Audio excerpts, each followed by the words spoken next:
नमस्कार, आप देख रहे हैं आयपा और मैं हूं आपके साथ अमृता चौहान। आयपा वो मंच जो जनता की समस्याओं को सरकार तक पहुंचाती है।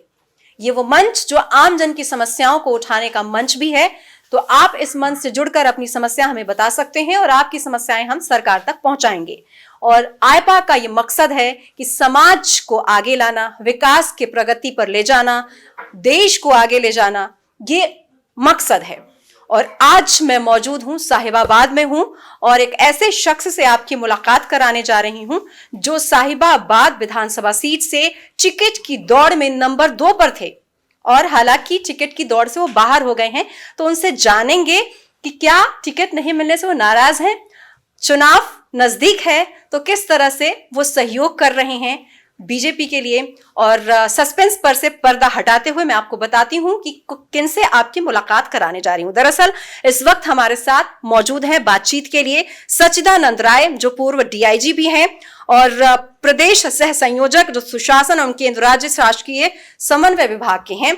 तो सबसे पहले आपको आयपा के मंच के साथ जोड़ने के लिए इस वक्त मैं आपको धन्यवाद करती हूं। और सबसे पहले मेरा सवाल ये है कि आप टिकट की दौड़ में नंबर 2 पर रहे और ऐसा लग रहा था कि टिकट आपको मिल जाएगी, टिकट की दौड़ से आप बाहर हो गए, नाराजगी तो है?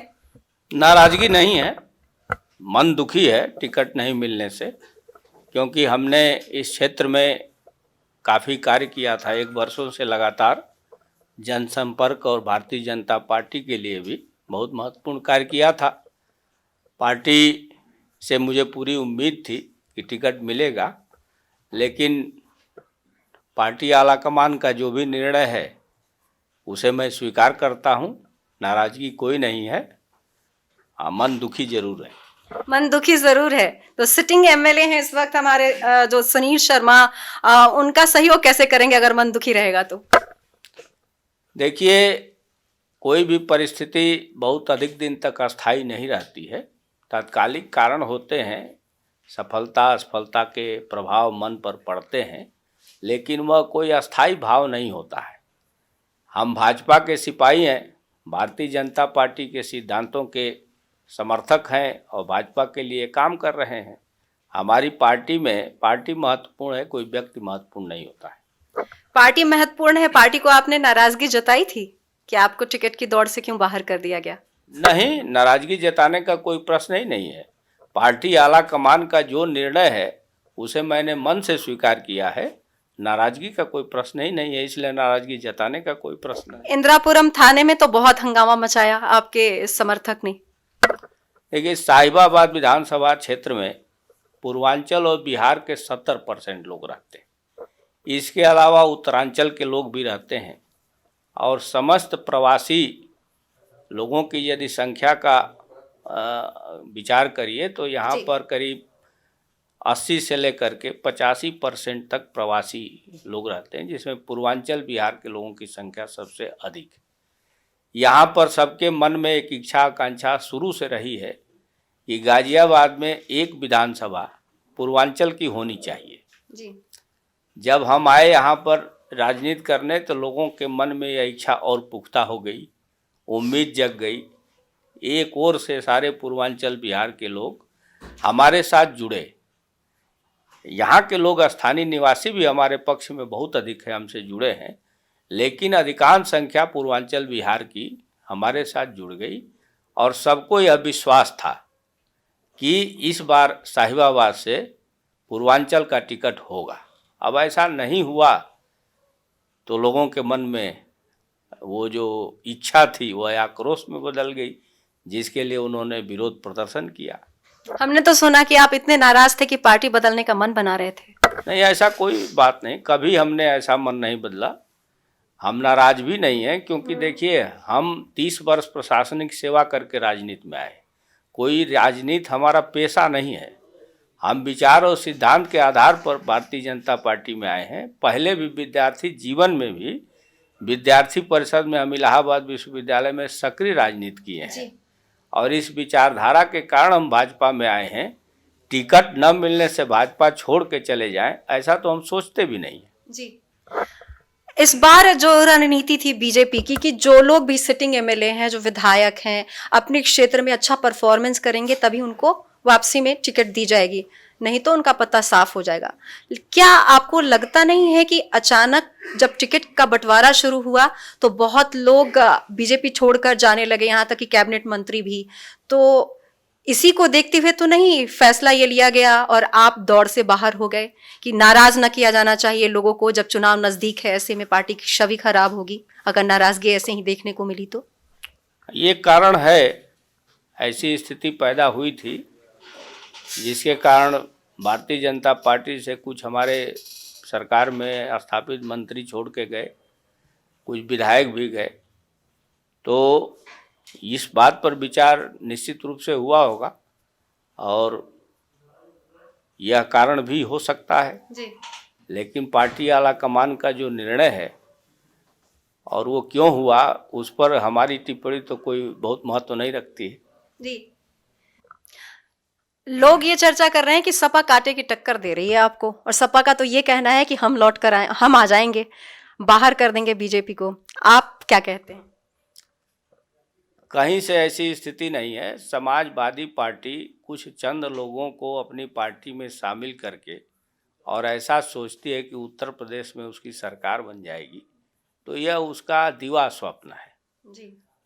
क्या कर रहे हैं? पार्टी में गुंडों को, लफंगों को, दंगाइयों को टिकट दे करके और चुनाव जीतने की जो योजना बनाए हैं, वो इस योजना कोई सफलता मिलने वाली नहीं है। भाजपा ही स्पष्ट बहुमत से सरकार बनाएगी, क्योंकि भाजपा की विचारधारा से लोग जुड़े हैं। कोई माफिया नहीं जुड़ा है, कोई गुंडा नहीं जुड़ा है, कोई दंगाई नहीं जुड़ा है। शिक्षित समाज जुड़ा है, पढ़े लिखे लोग जो जुड़े हैं, हर तबका जुड़ा है, मजदूर तबका जुड़ा है। तो जब सभी लोगों को भाजपा के कार्य से सुविधा मिली है, कोविड का नियंत्रण हुआ है, लोगों की जान बची है, मुफ्त में राशन मिल रहा है, सड़क मुफ्त में जो है गैस का कनेक्शन मिल रहा है, आयुष्मान योजना के तहत मुफ्त में इलाज हो रहा है, तो ये सारी सुविधाएं जो जनता को प्राप्त हुई हैं उनको जनता अच्छी तरह से समझती है। भाजपा ही तय है। ये भी आरोप है कि बांटने का काम कर रही है बीजेपी, जातिवाद की बात करती है, हिंदू हिंदू के रट लगाते हैं, ये तमाम आरोप लगाए जाते हैं, उस पर क्या कहेंगे आप? नहीं, जातिवाद का तो कोई आधार नहीं है हमारी पार्टी में। अच्छी बात। आस्था अहम है, पर विकास की राजनीति होनी चाहिए, आपको नहीं लगता? विकास की राजनीति में आस्था कहाँ बाधक है? क्या हमारी पार्टी विकास नहीं कर रही है? इससे अधिक विकास 70 सालों में किसी दल ने किया है? जो दिख रहा है ना, प्रमाण की जरूरत नहीं है। इसी देश में 500 किलोमीटर, 1000 किलोमीटर हम गाड़ी से चले जाते हैं। जमाना वो भी था जब 100 किलोमीटर सड़क पर चलने में सोचना पड़ता था कि गाड़ी की भी स्थिति खराब हो जाएगी, हमारे शरीर की भी स्थिति खराब हो जाएगी।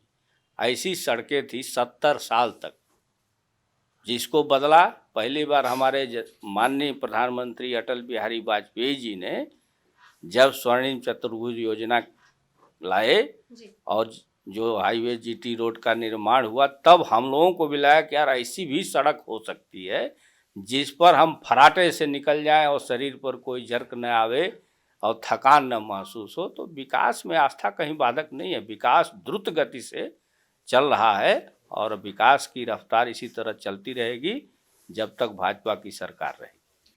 आजकल एक बात काफी चर्चा में है, AIMIM प्रमुख असदुद्दीन ओवैसी ने हमेशा ये कहा है कि वो मुसलमानों की पार्टी है, मुसलमानों के हक के लिए काम करते हैं। उन्होंने कैंडिडेट ब्राह्मण को बनाया है, इस पर आपकी प्रतिक्रिया? इसी से उनका चरित्र समझ लीजिए।